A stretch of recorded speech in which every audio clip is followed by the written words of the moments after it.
Hello, everyone, and welcome to the Conservation Corner. Today, we're going to be talking about the beef industry. So, I'm going to go over agricultural things, environmental things, and kind of a little bit of animal welfare. So, let's get into it. We're going to start with what are cows? So, let's talk about the evolution.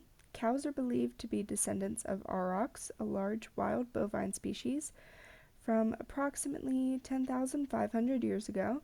They lived in Europe, Asia, and North Africa and became extinct in 1627. So, scientific classification, let's go into that. Got two different types. So, we got Bos taurus and Bos indicus.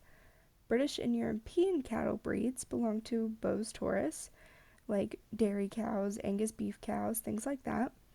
And then the humped cattle of tropical countries belongs to Bos indicus. So you would probably know them as zebus if you're a VeggieTale fan. um, but yeah, I haven't really done much research into those kinds of cows, but I think it would be an interesting topic for a future episode, maybe. Um, they're also known as bovine ungulates. So let me go into what that means. Bovine means cattle, and ungulate is a hoofed animal, basically. So, pretty simple, and ungulate's just a fun word to say. What do cows do? Let's talk about it. Cows are ruminants.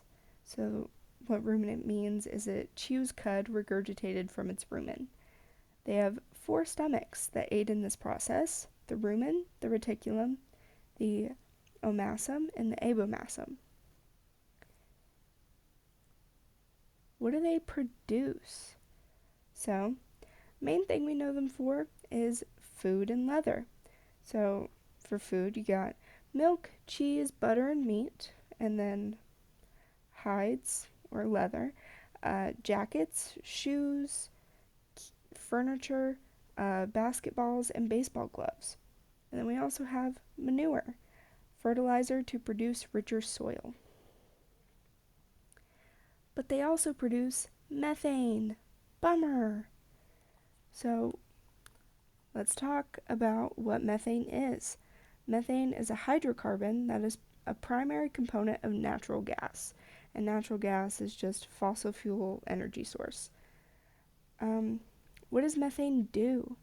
Methane is a greenhouse gas. So greenhouse gases trap heat in the Earth's atmosphere, and the more of it that we have, the more heat gets trapped, and that's what contributes to global warming and climate change.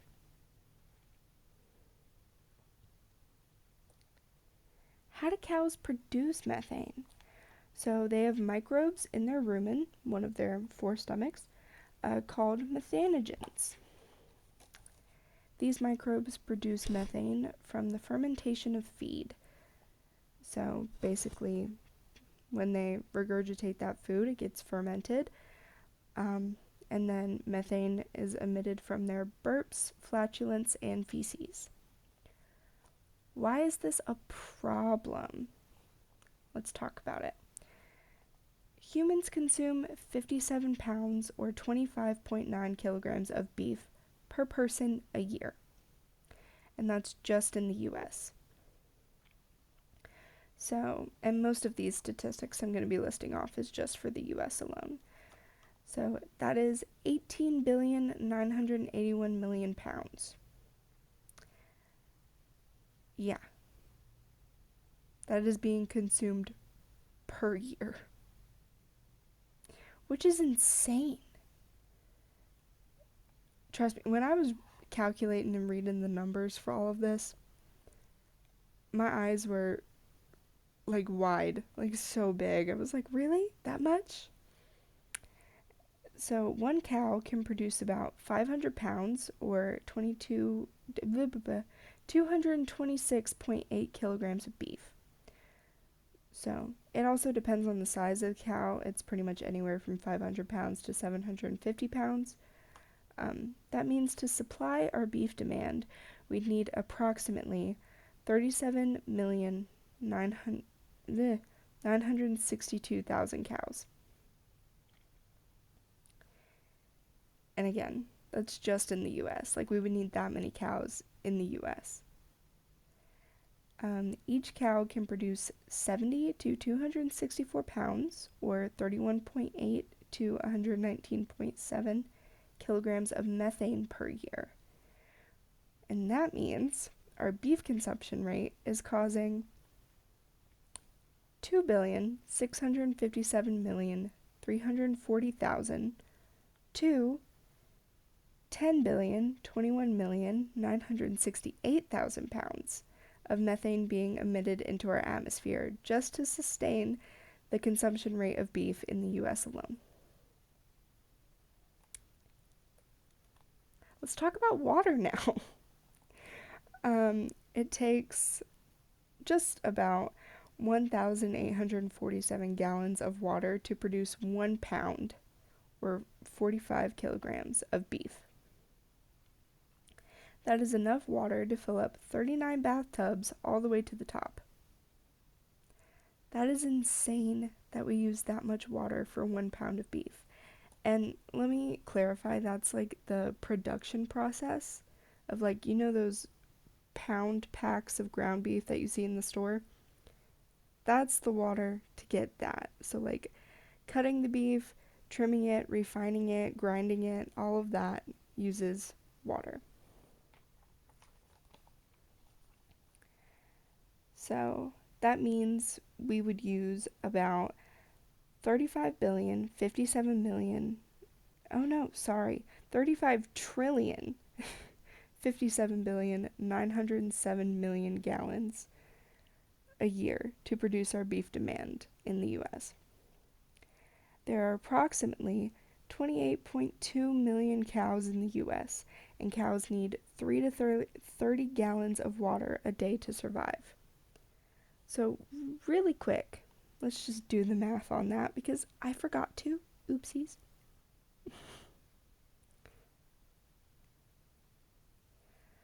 So, that's about 84,600,000 gallons to 846 million gallons.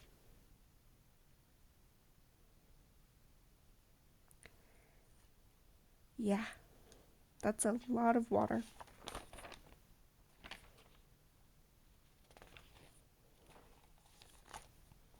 And that's per day. If it was per year, y'all don't even want to know this number.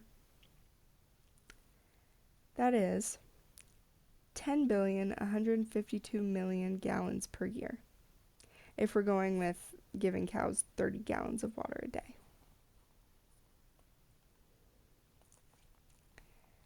So, now we're going to talk about grass versus grain. So, you've probably seen on labels like purely grass-fed cows or grain-fed cows or what have you. We're going to go into the differences, and there are some pretty significant differences. So, grass-fed cows produce more methane, at least 20% more, because grass is harder for them to digest. So that means their digestive system has to work harder, including the regurgitation. And so more methane is emitted from them because their digestive system has to work harder. Grain-fed beef is less nutritious for the cows and less nutritious for us, because the cow's diet is made up of corn and soy. So, I'm going to dive into that a little bit. So, it's kind of like a chain reaction. So, you have the nutrients that are in grass, cows eat that grass, absorb those nutrients, and then we eat the cow, and so we get the diluted nutrients of the grass from the cow. Same thing happens with grain. If it's less nutritious for the cow, then it's even less nutritious for us. because we're getting a diluted version of the nutrients.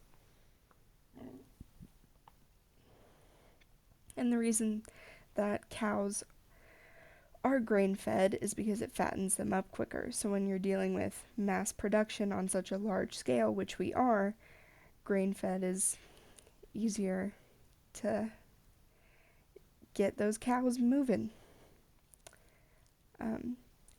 So also, our grass is not native. It was brought over from Europe and Asia for the purpose of livestock. So basically what that means is when colonizers moved to the Americas and we were taking livestock with us, they were like, hey, here's some grass so you can feed your cows. And we planted it, and now it's everywhere. So think of it more of like, I don't know if I would say invasive, kind of is, but yeah. So both grass fields, corn and soy, require lots of water to maintain them as well, which is not good. As we just talked about, we already use a lot of water for cows in general. Less cows does not mean less methane though, because rotting grass also produces methane. So what can we do? I know talking about these topics it seems kind of hopeless, but my goal is to have a what can we do section so that way you know simple ways in which you can help to where it doesn't feel as hopeless. So, eat less beef. If we decrease our demand for beef, then there will hopefully decrease the supply of beef. So, we won't have as much methane emitted from cows. Consume less dairy products, stop purchasing leather, and use green manure or compost. And I'll get into what both of those are. So, green manure, crops grown to maintain soil fertility and structure, and then compost is broken down organic matter. And those all are basically for the same reason. Less demand, less supply, less cows emitting methane. Buy beef locally. Also, I'm not gonna say it guarantees better animal welfare for cows all of the time when you buy locally, but it is a better chance that they have better welfare when you buy from local farmers. It also reduces your carbon footprint. So, encourage local farmers to feed cows clover or seaweed. While clover is not native, it is easier for cows to digest and uses less water. A study was done where cows were fed red clover, and that yielded reduced methane emissions. Same thing with the seaweed. They put it in the cow's feed, and they noticed that it reduced the methane emissions. And then having clover lawns instead of grass lawns. Again, clover is not native, so it's kind of like iffy, but it uses less water, so that kind of helps the water crisis as well. And if you diversify it with native plants and native grasses, then that is even better. So, thank you all for listening or watching, whichever one you decided to do today. And here are the credits. Again, MyFreeSlides, best website to make your slideshows. Promise. And when you think you've learned everything, you've learned nothing at all. So, don't forget to like, comment, subscribe, and click that bell. That way you're notified when a new episode of your favorite podcast, hopefully, don't want to toot my own horn. Just kidding.